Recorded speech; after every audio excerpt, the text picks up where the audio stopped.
commitment to this sustainability conference, because I get a lot of these in Portland.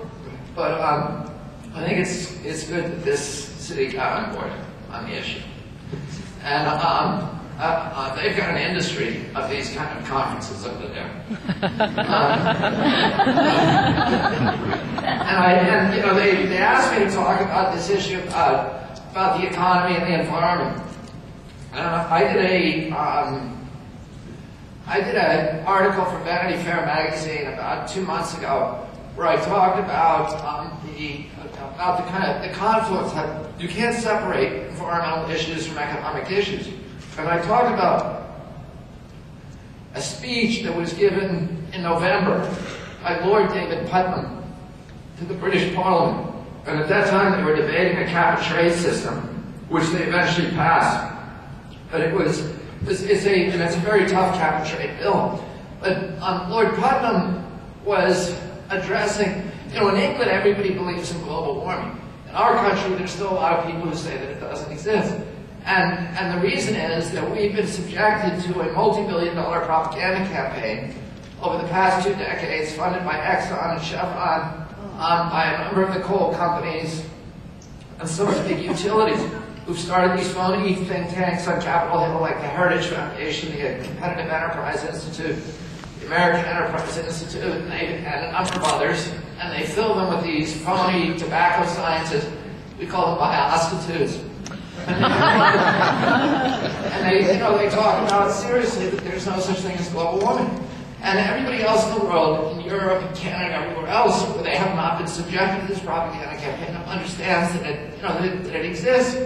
But and so in England, everybody believes it exists. Everybody believes that they've got to regulate carbon. But there's still people who have vested interests, and other people are just worried about the economy. It says we can't move so fast. We've got to move incrementally and slowly. And Lord David Putnam addressed those concerns in his talk, and he reminded Parliament, that body, that exactly 200 years before, Parliament had debated the abolition of the slave trade.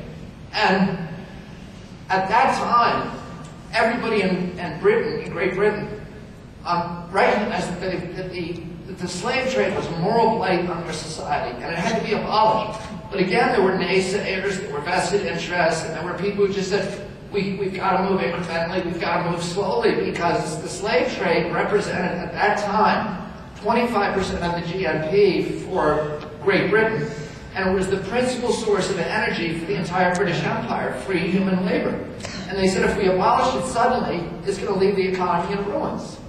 And to its credit, after a year of debate, Parliament abolished the slave trade overnight. And instead of collapsing, the British economy exploded.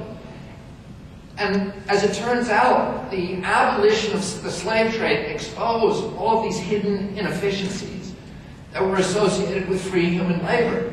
And the slave trade had been a ball and chain, not just on the slaves, but on the entire British economy. And when they abolished it, the tens of thousands of entrepreneurs rushed into that space to create energy from new means, mainly mechanical ones, and that launched the Industrial Revolution, which was the greatest epic in wealth creation in the history of mankind. Now, we don't need to abolish carbon to understand that it is the principal drag on American capitalism. We are borrowing $1 billion a day, mainly from nations that don't share our values, to buy oil, mainly from nations that are directly hostile towards us. We give, and this is what's collapsing the American dollar. We're giving we're spending $1 trillion a year in subsidies just to the oil industry, $1 trillion, and another $1 trillion in subsidies to the coal industry, and comparable numbers to the nuke industry as well. These incumbent industries, the dirty industry, the dirtiest industries. And this is, this is, when I was a little boy, our country controlled half of the wealth on the face of the earth. And we are now watching the largest shift in wealth in the history of mankind, from our country to the Mideast and to Russia, and again, countries that are often hostile towards us. And if you look at the nations that have decarbonized their society. In every instance, their economies have exploded. Iceland in 1970 was the poorest country in Europe. It was 100% dependent on imported coal and oil.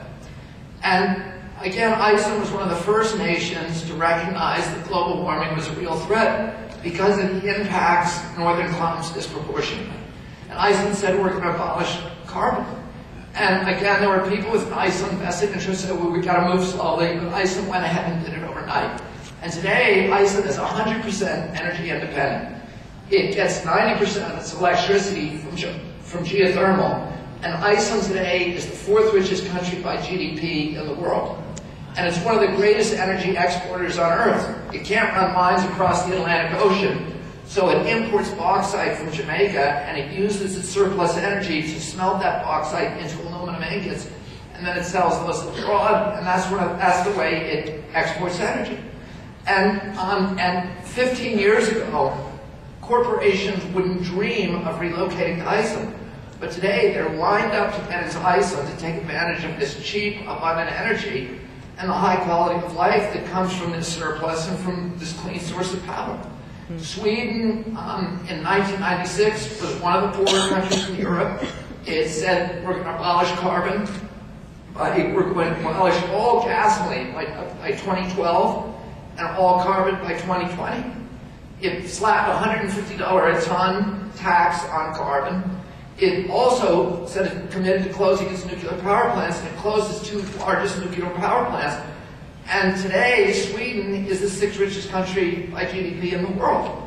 And again, you had entrepreneurs who rushed into that space to create energy from everything from wind to solar to geothermal to tidal to putrid garbage to sawmill waste. Brazil, again, all of these countries, Brazil is the richest country in Latin America, and it's abolished carbon and its motor fleet. The most efficient country in Central America is Costa Rica, which is by far the wealthiest.